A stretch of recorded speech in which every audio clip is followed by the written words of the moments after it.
Observe a crowded high school environment. Teenagers often do not act as individuals.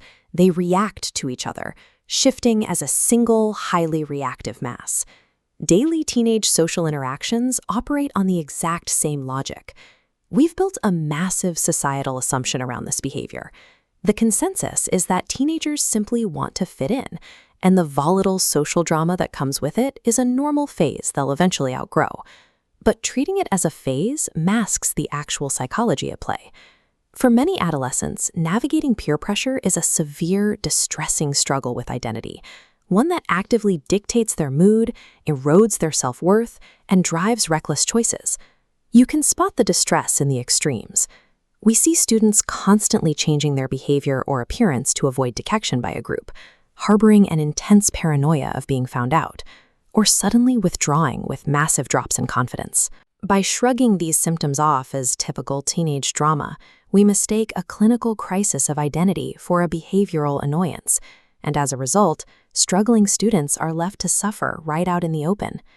This individual distress doesn't exist in a vacuum. It bleeds into the classroom ecosystem, and teachers and staff feel the psychological weight of these students rippling through the learning environment. Educators are highly trained to teach, manage a classroom, and inspire.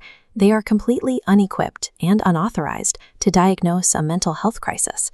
For a layperson, spotting the invisible boundary separating typical adolescent social development from a severe, accelerating mental health spiral is nearly impossible.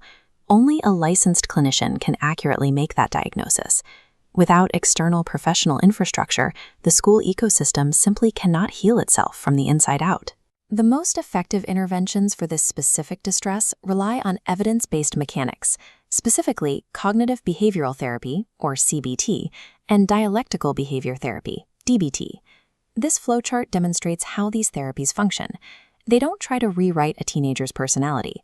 Instead, when a student faces intense social pressure, a CBT or DBT toolkit intercepts that reaction, rerouting the path away from fear and rejection and toward building a stable internal sense of self. Once that stable identity is established, these cognitive tools act as a shield. Students learn to set firm boundaries and process intense external pressure without abandoning who they are to appease the crowd.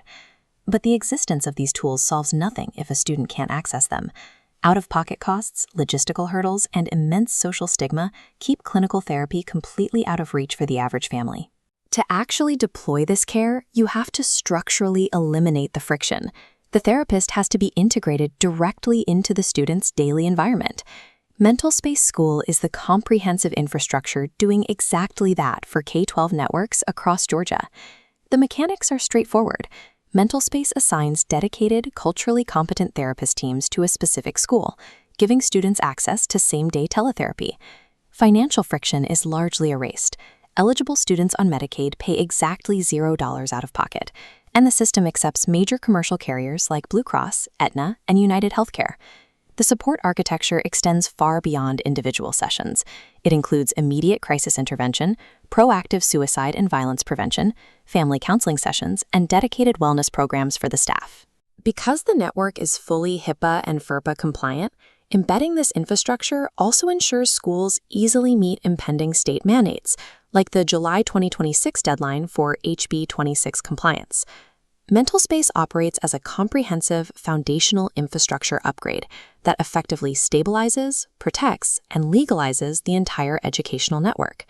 When you replace dismissive attitudes toward teen distress with professional, systemic care, the results are highly measurable.